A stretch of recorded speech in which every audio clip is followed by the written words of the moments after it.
The council chamber stretched wide and tall, filled with representatives from 12 different species. Admiral Keth Van stood at the center platform, his four arms crossed in a gesture that his people used to show serious concern.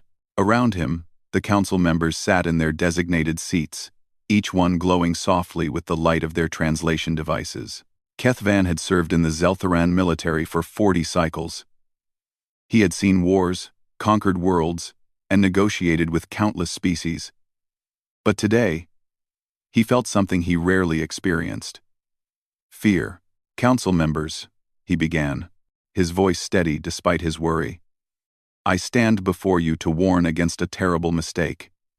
We must not attack the humans. A ripple of sound moved through the chamber. Some council members clicked their mandibles in what passed for laughter among their species. Others simply stared at him with multiple eyes that showed clear disbelief. War Commander Threll rose from his seat. He was a Vorkathian, a species known throughout the galaxy for their military strength and aggressive nature.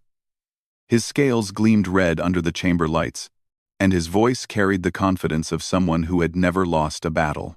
Admiral Keth Van, Threll said, managing to make the title sound like an insult. Are you truly suggesting that we, the mighty Zeltharan Empire, should fear these primitive newcomers?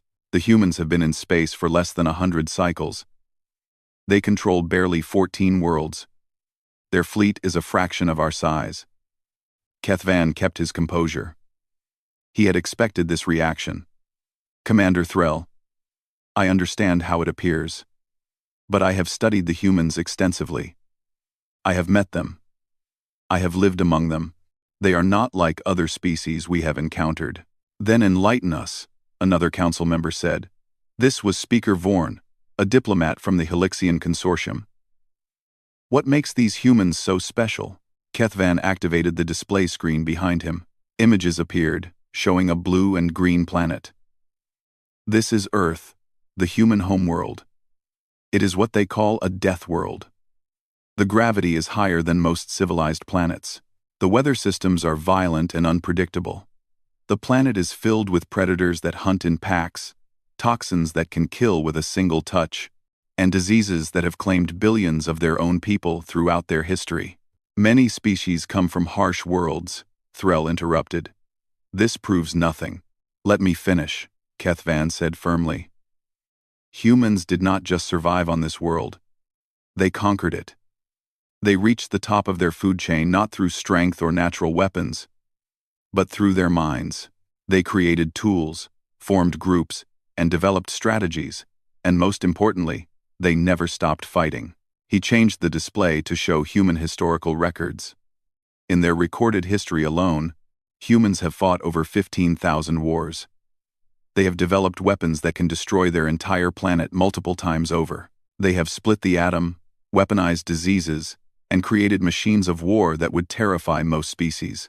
And they did all of this before they even left their own world. The chamber grew quieter. Some council members leaned forward, studying the images with new interest. Keth Van continued. But here is what truly concerns me. Every time humans face a threat, every time they are pushed into a corner, they innovate. They adapt. They become more dangerous. Their entire history is a pattern of facing impossible odds and finding ways to win. These are just stories, Threll said, though his voice carried less certainty now. Ancient history from a primitive species. Then let me share my personal experience, Keth Van said. 3 cycles ago, my scout ship was disabled in neutral space. A cosmic storm damaged our engines and left us drifting. We sent out a distress call, but we were far from any Zeltharan territory. We expected to die there. He paused, remembering. A human cargo ship found us.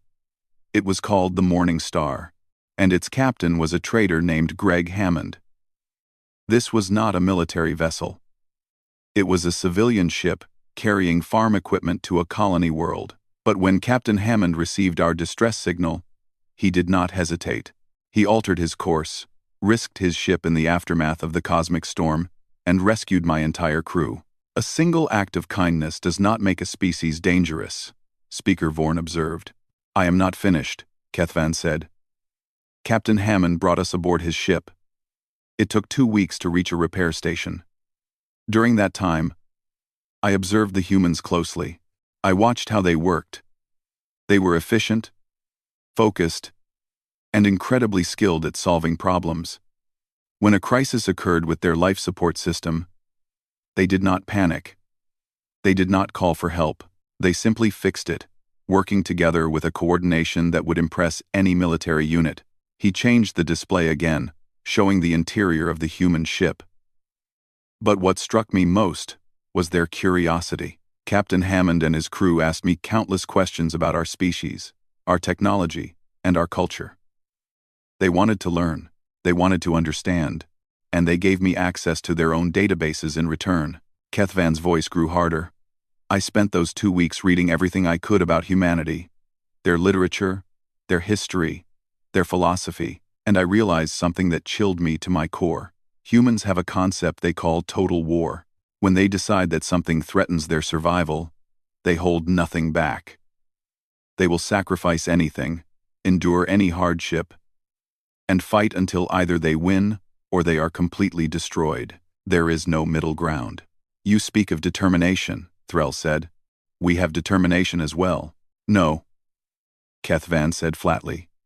You do not understand.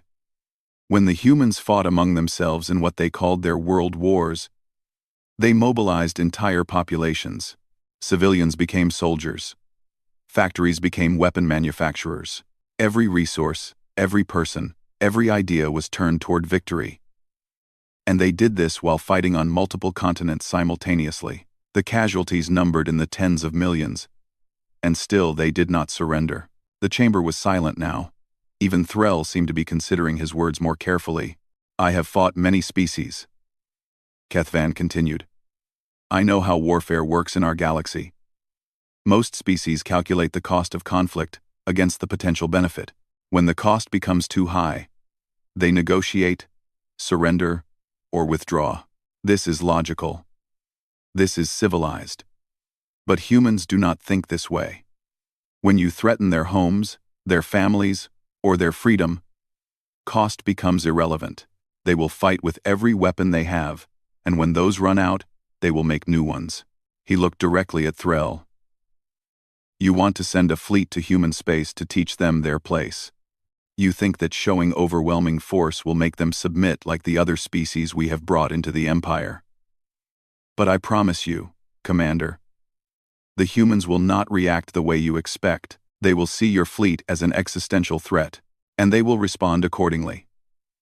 Admiral Kyle Morrison sat at his desk in the Unified Defense Command on Earth, reading the latest intelligence reports. The news was not good. Alien fleet movements had been detected near the outer colonies, and the pattern was clear. The Zeltharan Empire was preparing for military action.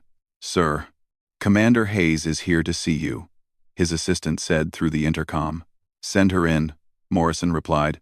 Lisa Hayes entered the office carrying a data tablet. She was one of his best tactical officers, known for her calm thinking under pressure. Admiral, we have confirmation. The Zeltharan fleet has assembled in the Corvin sector, 40 capital ships, plus at least 300 support vessels. Morrison felt his stomach tighten, but his face remained neutral. Do we know who is commanding?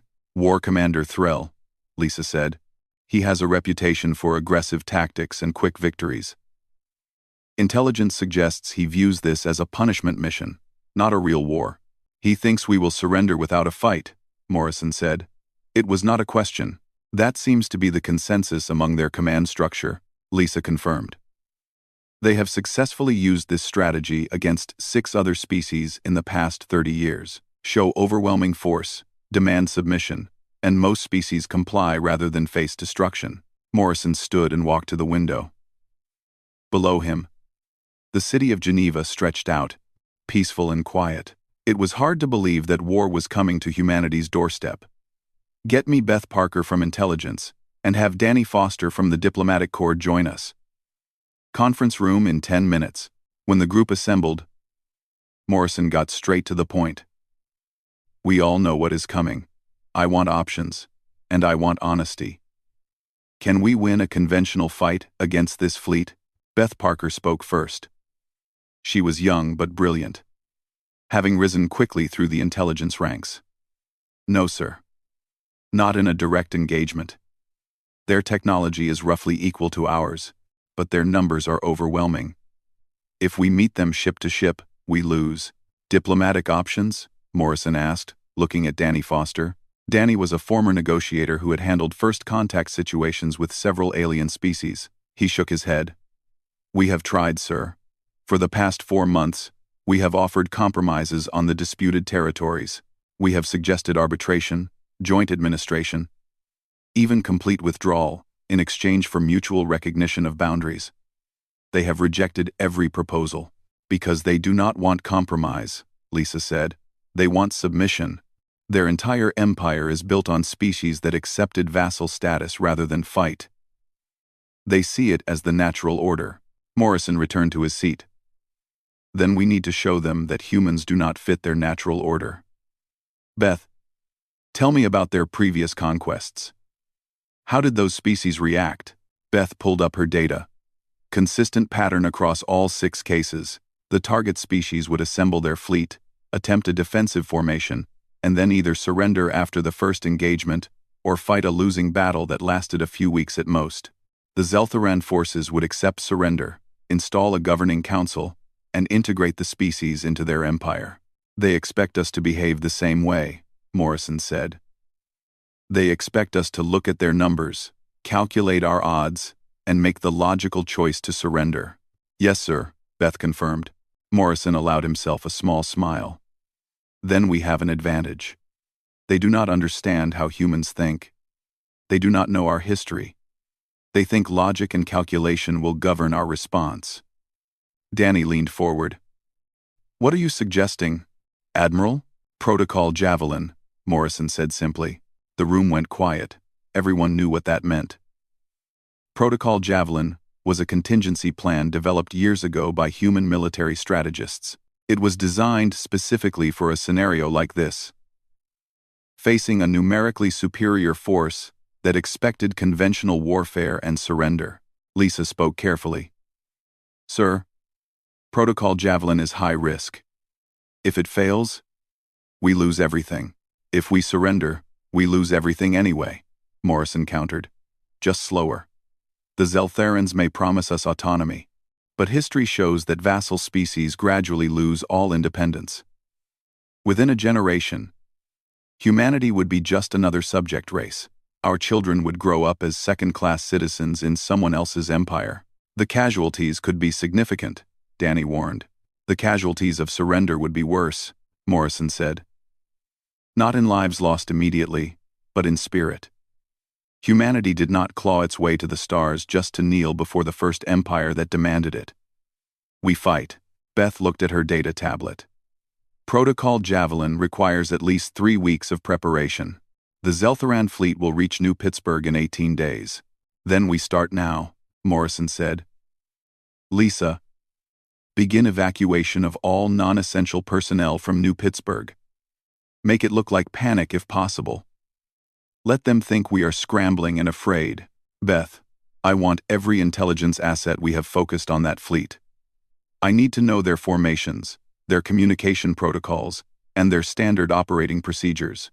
Danny, send one final diplomatic message to the Zeltharans. Offer them one last chance to withdraw. Make it formal and official. They will refuse, Danny said. I know, Morrison replied.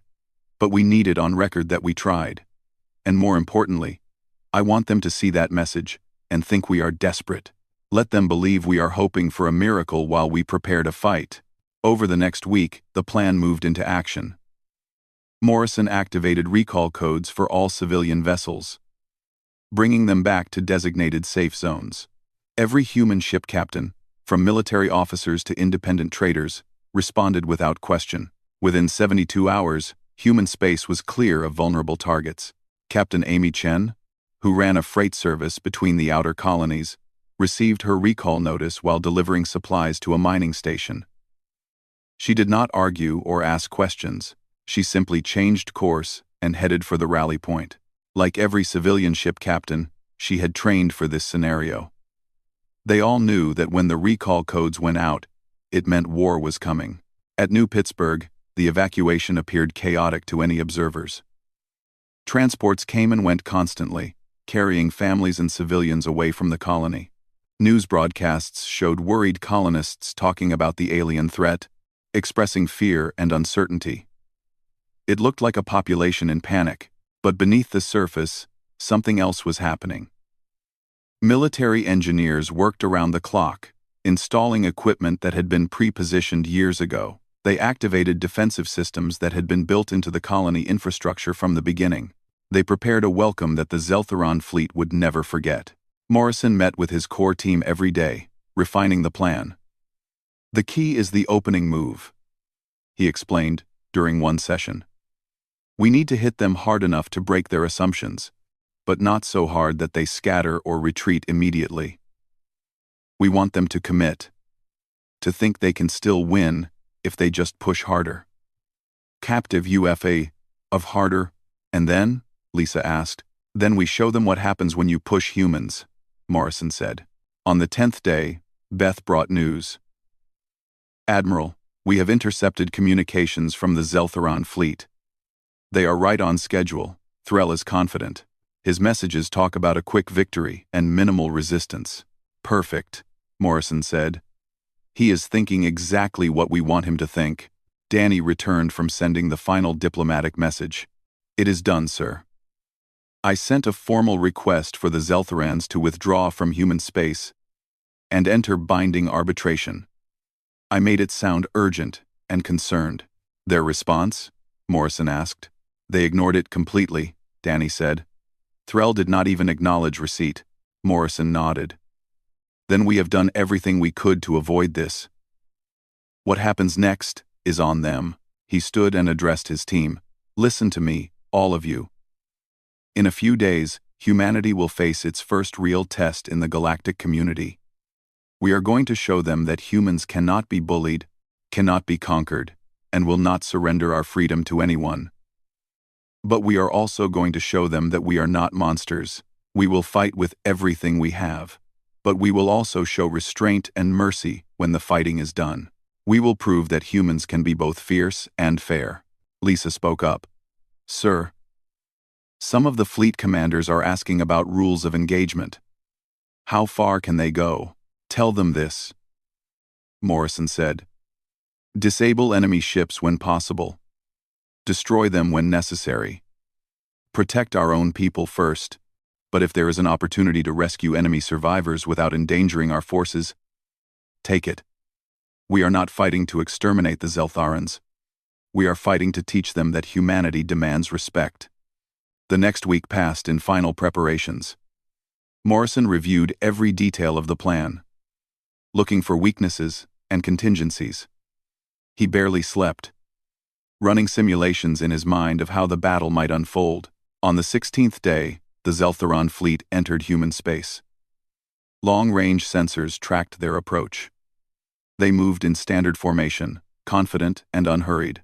They expected the humans to meet them with a defensive fleet or to surrender immediately. They would get neither. Morrison stood in the command center, surrounded by displays showing the positions of every human and alien ship. His officers worked quietly at their stations. Professionals doing their jobs. There was no panic, no fear, just focus. "All units report ready," Lisa said. "Civilian sectors are clear." Beth confirmed. War Commander Threll stood on the bridge of his flagship, the Eternal Dominion, watching the blue and white planet grow larger on the view screen. New Pittsburgh looked peaceful from orbit, its cities glowing softly in the night. There were no defensive satellites, no military installations that sensors could detect. "Scan for human fleet presence," Threll ordered. His sensor officer worked the controls. "Nothing in orbit, Commander. No capital ships detected within 3 light minutes. We are picking up some small vessels near the asteroid field, but they appear to be mining ships or civilian craft." Threll felt satisfaction wash over him. The humans had run. They had seen his fleet and fled like cowards. This would be even easier than he had expected. "Open a channel to the planet." "Channel open, sir."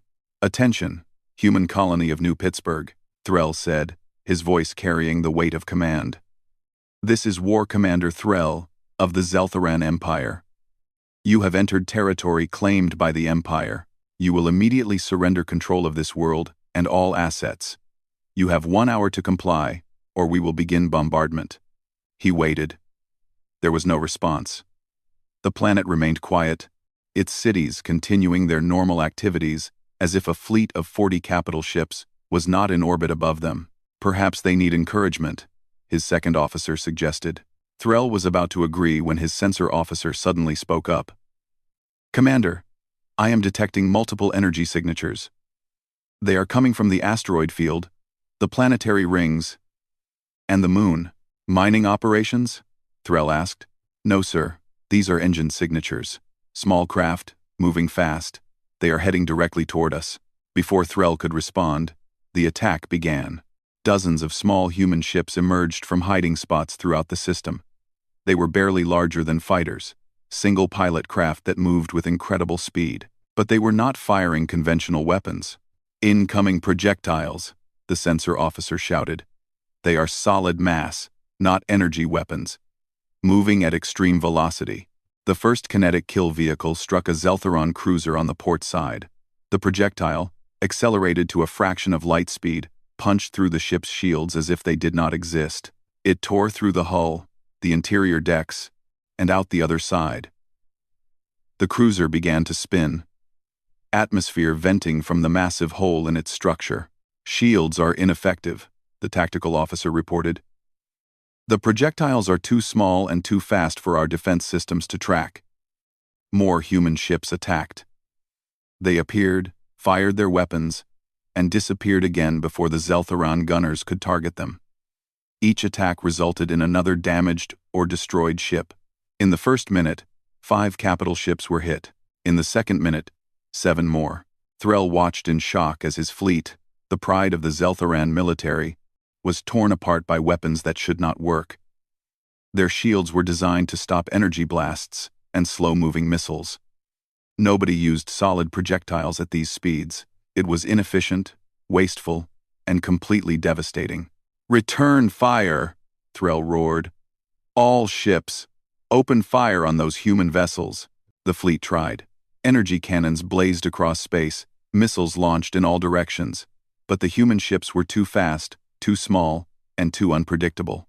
They used the asteroids for cover, dove through the planetary rings, and flew patterns that made targeting nearly impossible. Admiral Keth Van stood at the back of the bridge, watching the disaster unfold. He had known this would happen.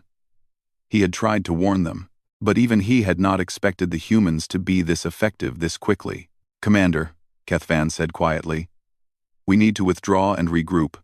"Withdraw?" Threll turned on him, his scales bright red with rage. "We have 40 capital ships. They have fighters and mining vessels. We are not withdrawing from insects. Those insects have destroyed 18 of our capital ships in less than 5 minutes, Keth Van pointed out. They are using tactics we have never encountered. They hit us from every direction, deny us any chance to counterattack, and disappear before we can respond. This is not cowardice, Commander. This is strategy. Threll's pride would not allow retreat. All ships, spread out, form a wide net. We will hunt down every one of these human craft and crush them. Keth Van closed his eyes. That was exactly the wrong order. Spreading out the fleet would make them even more vulnerable. But Threll was beyond reason now. Driven by humiliation and rage, the Zeltharan fleet dispersed across the system, breaking their tight defensive formation. Individual ships moved to intercept the human fighters.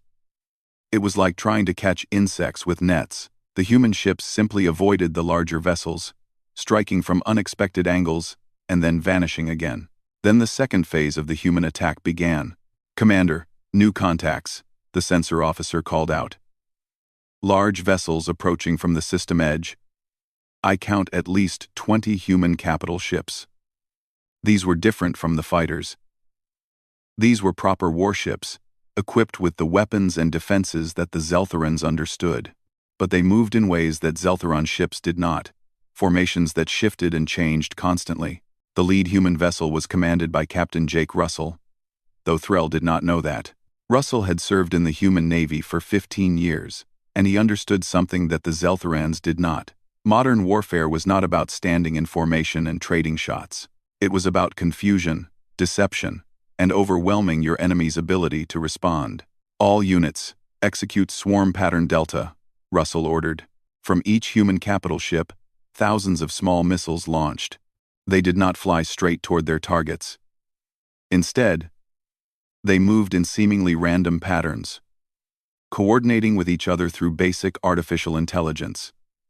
Some missiles moved fast, others slow. Some approached directly, others took wide circular routes. The Zeltharan point defense systems tried to track them all and failed. There were too many missiles moving in too many directions. The defense computers could not calculate targeting solutions fast enough. Some missiles were intercepted, but most got through. The missiles struck Zeltharan ships across the dispersed fleet. They were not powerful enough to destroy a capital ship with a single hit, but they did not need to be. They damaged engines, weapon systems, sensors, and communication arrays. They turned mighty warships into crippled vessels that could barely defend themselves. "This is impossible," Threll's tactical officer said. "Their technology should not be this advanced. They are a new species." "It is not their technology," Kethvan said, finally understanding. "It is their thinking. They are not trying to destroy us ship to ship. They are trying to disable us, to remove our ability to fight. Look at their targeting. Engines and weapons, never the crew sections. They want to win without killing, if possible." Another wave of missiles came in. Another group of Zeltharan ships went dark, their systems failing. The fleet that had entered human space with such confidence was now scattered, damaged, and confused. Threll paced the bridge, trying to understand what was happening. "We still outnumber them. We still have more ships.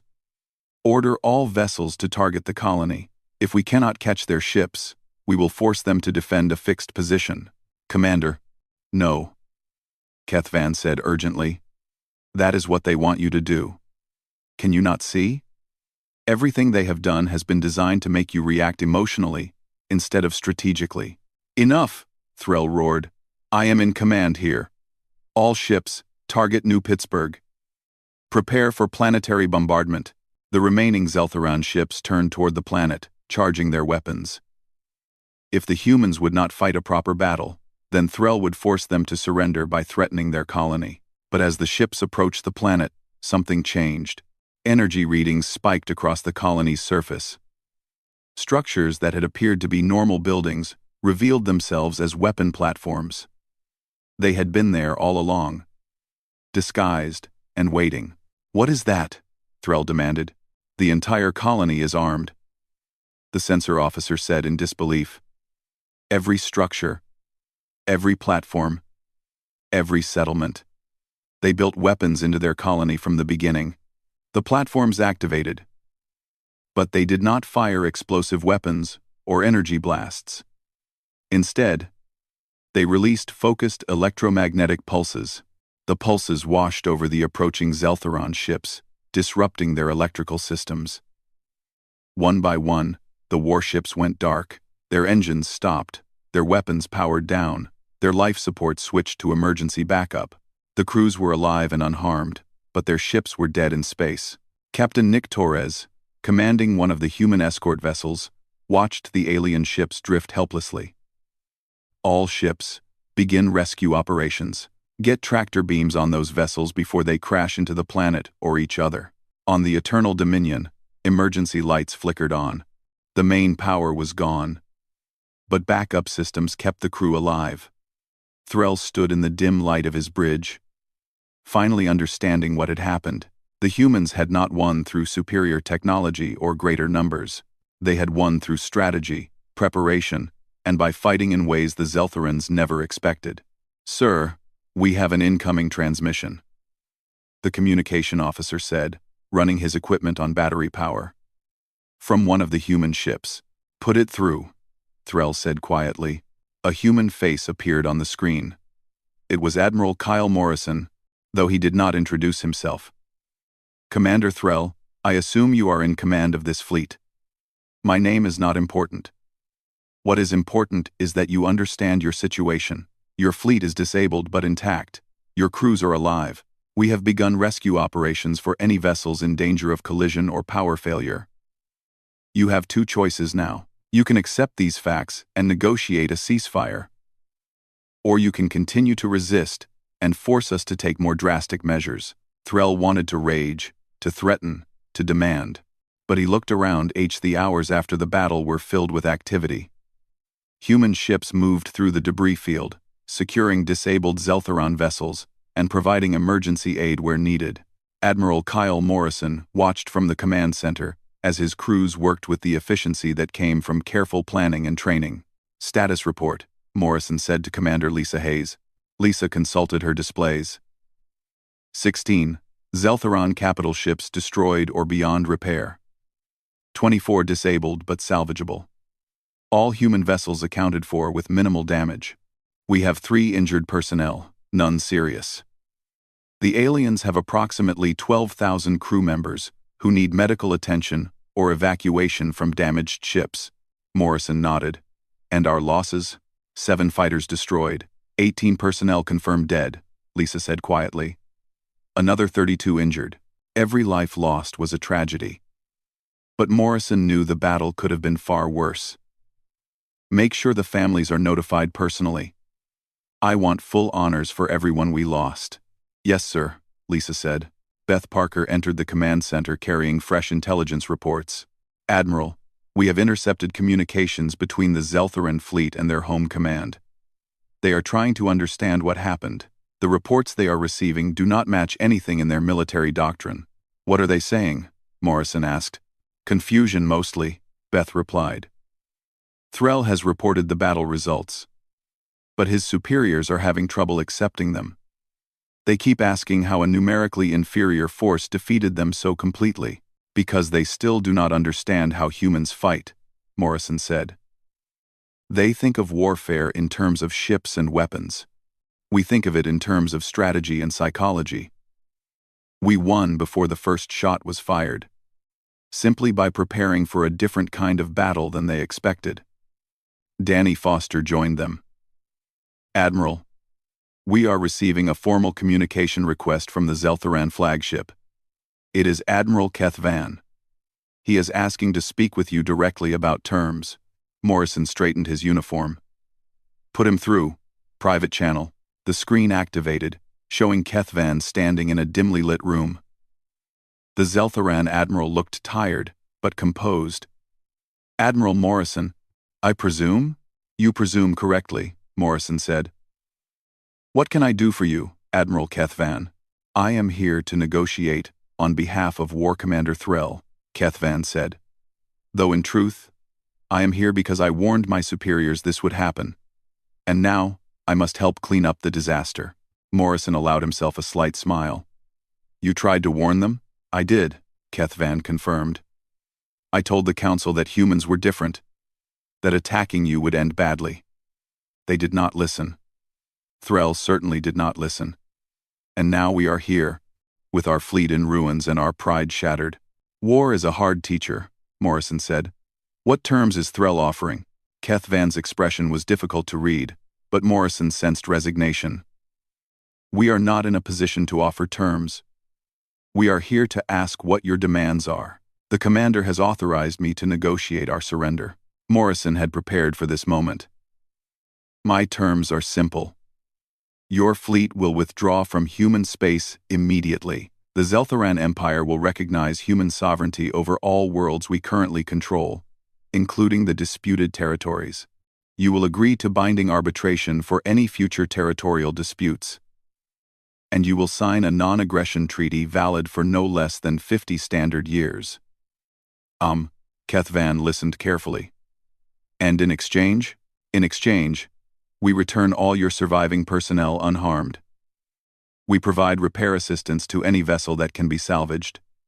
We offer medical care for your wounded, and we guarantee safe passage out of human space for your entire fleet.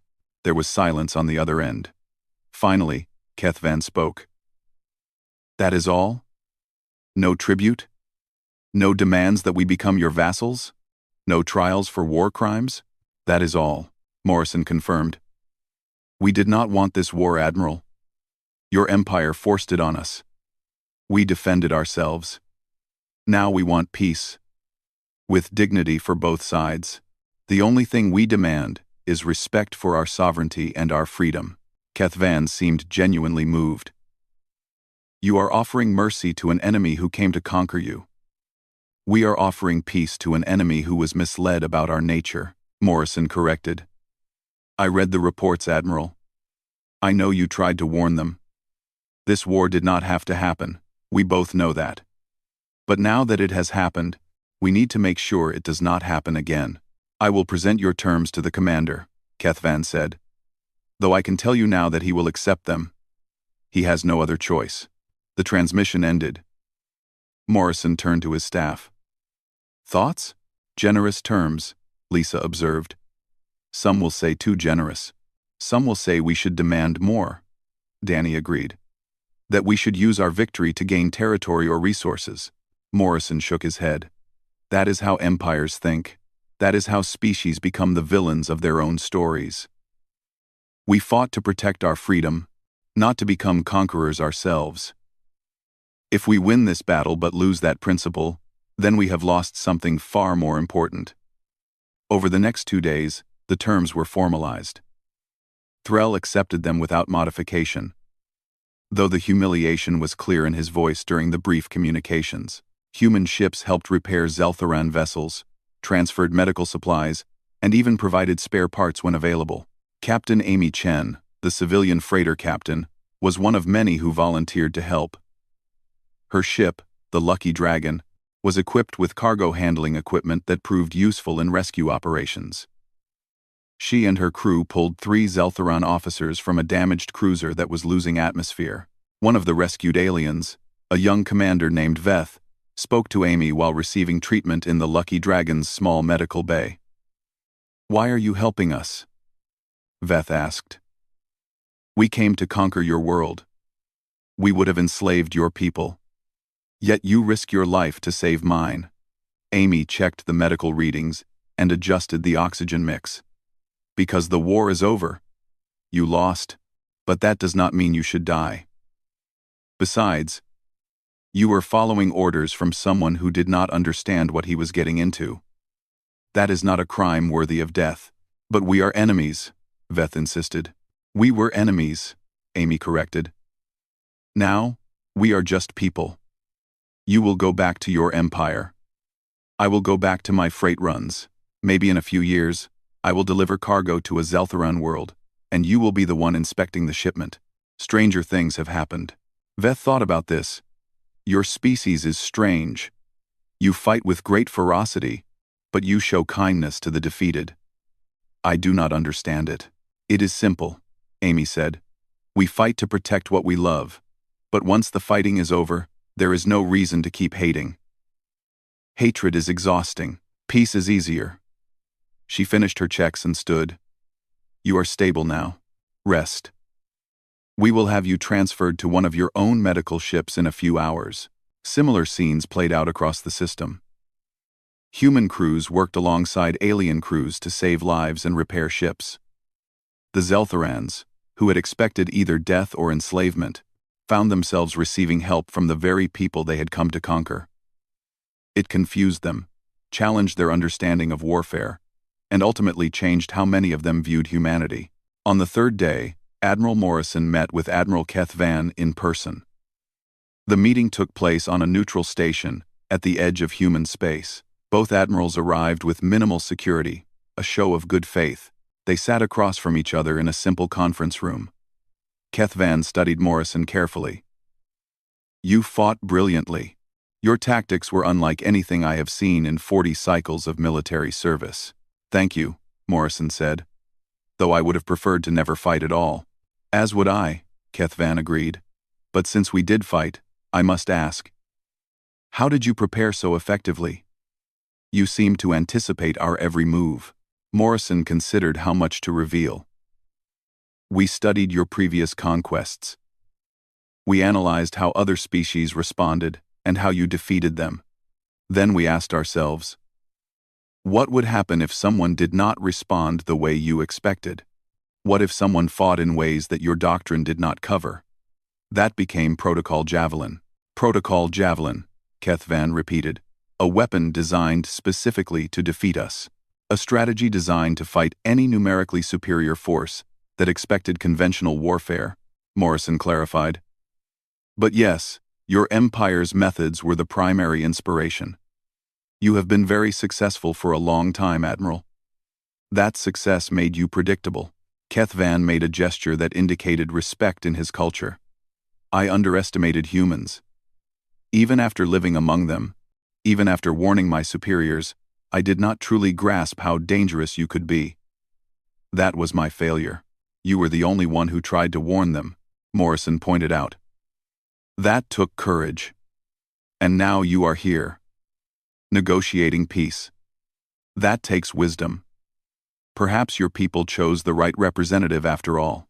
They discussed details of the withdrawal, the timing of the treaty signing, and the exchange of prisoners. The conversation was professional, but not cold. Both men recognized that they shared something now, an understanding of what happened and why. As the meeting concluded, Kethvan stood. Admiral Morrison, I have one final question. If we had listened to my warnings, if we had never attacked, what would humanity have done? Morrison smiled slightly. We would have continued offering peaceful negotiation. We would have compromised on the territories, probably giving you most of what you wanted just to avoid conflict. We would have established trade relations, cultural exchanges, and built a genuine friendship between our species. That is what we wanted all along, Admiral. We still want it, if your people are willing. Kethvan was quiet for a moment. So many lives lost, so many ships destroyed, all because we insisted on dominance rather than accepting partnership. The past is done, Morrison said. What matters now is the future. Go back to your empire, Admiral. Tell them what you saw here. Help them understand that humanity does not seek to be their enemy or their vassal. We just want to be free and respected. If they can accept that, we can build something better than either of our species could alone. The Zeltharan fleet departed human space 5 days after the battle. They moved slowly. Many ships still damaged, all of them bearing the scars of a war that should never have happened. But they moved in peace, escorted by human vessels that ensured their safe passage. On Earth, Morrison stood in his office, watching reports of the withdrawal. Lisa entered quietly. The last Zeltharan ship just crossed the boundary, sir. They are gone. Good, Morrison said. Now comes the harder part, building a peace that lasts. 3 weeks after the battle, Admiral Kethvan stood before the Grand Council once again. This time, the chamber was silent. There was no laughter, no dismissive clicking of mandibles. The representatives from 12 species sat quietly, waiting to hear his report. Council members, Kethvan began. I present the final accounting of our conflict with humanity. 16 capital ships destroyed beyond recovery. 24 disabled.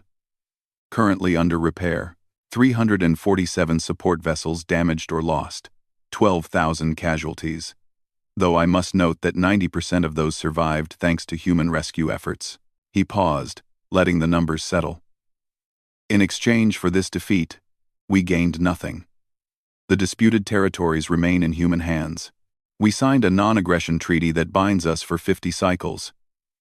And most significantly, we have learned that humans cannot be conquered through the methods we have used successfully against other species. Speaker Vorn, the Helixian diplomat, spoke first. Admiral, help us understand what happened. Your reports describe tactics we have never encountered. Weapons that should not have worked. A level of coordination that seems impossible for such a young species. Kethvan activated the display, showing recordings from the battle. The humans did not defeat us through superior technology. They defeated us through superior thinking. Every assumption we made about how the battle would unfold was wrong. We expected them to meet our fleet with their fleet. They met us with small craft, using kinetic weapons. We expected energy shields to protect us. They used solid projectiles moving at speeds our shields could not stop. We expected conventional military targets. They turned their entire colony into a defensive installation. He changed the display to show human historical data. I tried to explain this before the conflict began, but I will explain it again now. Humans evolved on a planet that tried to kill them in every possible way. They survived not by being the strongest or the fastest, but by being the smartest. They developed the ability to think in ways their predators did not expect. They created tools, strategies, and social structures that gave them advantages their biology did not provide.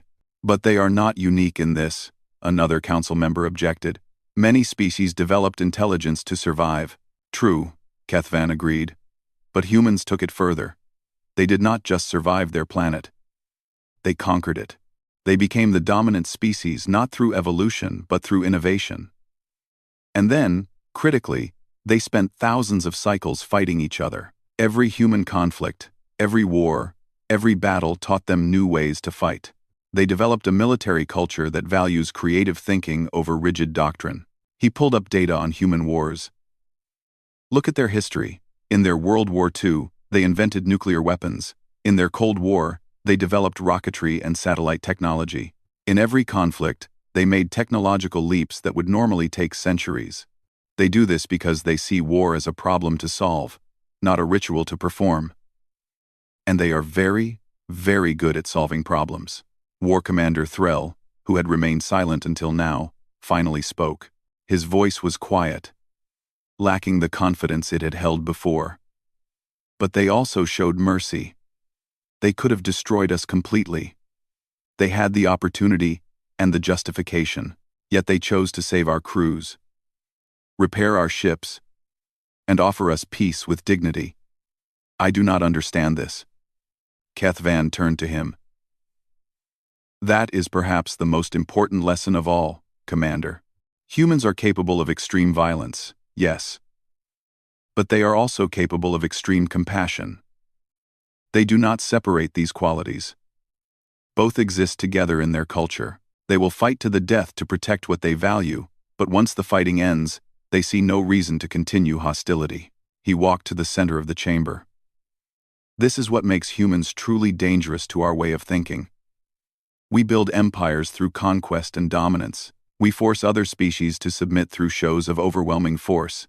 We maintain control through the threat of punishment. But humans reject this entire model. They will not be conquered. They will not submit. And if you attack them, they will defend themselves with a ferocity that matches their technical creativity. So what do you suggest? Speaker Vorn asked. That we simply avoid them? Pretend they do not exist? No, Kethvan said firmly. I suggest we do what we should have done in the first place. We treat them as equals. We engage with them diplomatically.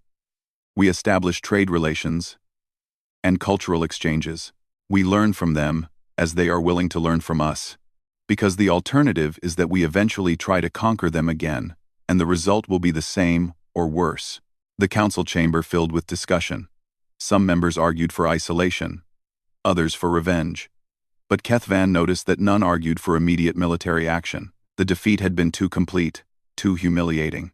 The Empire's reputation for invincibility was shattered. Finally, the head of the council spoke. Admiral Kethvan, your warnings were correct. We did not listen, and we paid a heavy price. What role do you see for yourself going forward?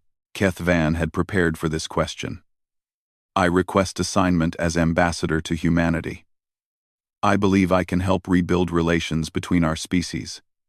The humans showed mercy to us. We should not waste that gift. There was silence. Then nods of agreement. The council voted, and it was decided. Kethvan would go to Earth as the official representative of the Zeltharan Empire. On Earth, Admiral Kyle Morrison received the news in his office. Beth Parker delivered the report with a smile. Admiral, the Zeltharans have appointed Kethvan as their ambassador to humanity. He will arrive next month, with a formal delegation. Morrison felt genuine satisfaction. Good. He is the right choice.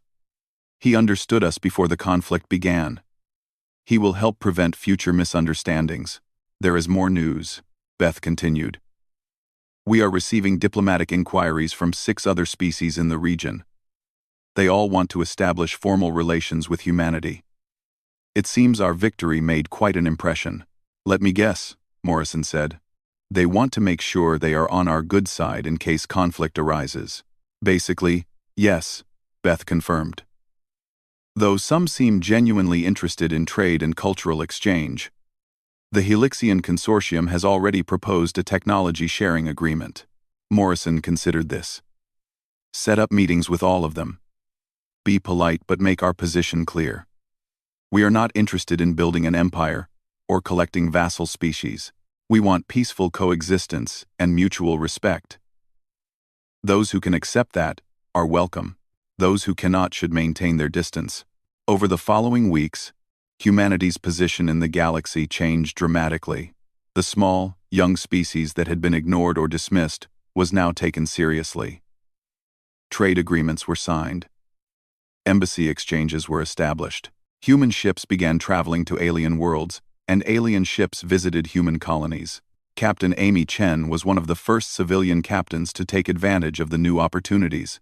She signed a contract to deliver manufactured goods to a Helixian station, something that would have been impossible before the war. As she prepared for the journey, she received an unexpected message. It was from Veth, the young Zeltharan commander she had rescued during the battle. Captain Chen, I wanted to thank you again for saving my life. I have been assigned to our embassy staff on Earth. Perhaps we could meet when you return from your voyage. I would like to learn more about human culture and philosophy. I find your species fascinating.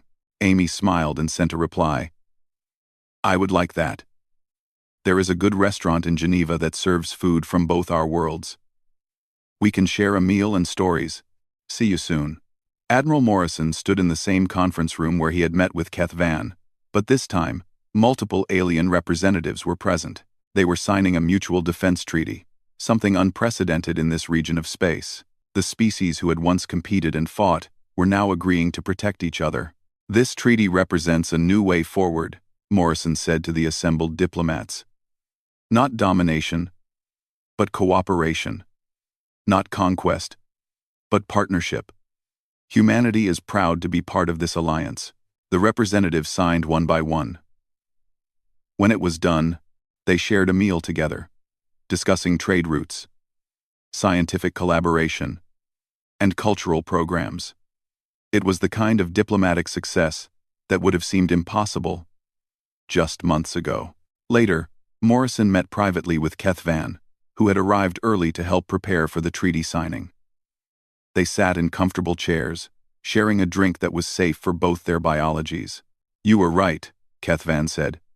If we had simply talked to you in the first place, all of this could have been achieved without war. But would your council have agreed to this treaty without the war? Morrison asked. Would they have seen us as equals? Or just another species to eventually conquer? Keth Van was quiet for a moment. You are probably right. Sometimes species need to learn hard lessons. We learned ours, and we learned ours, Morrison added.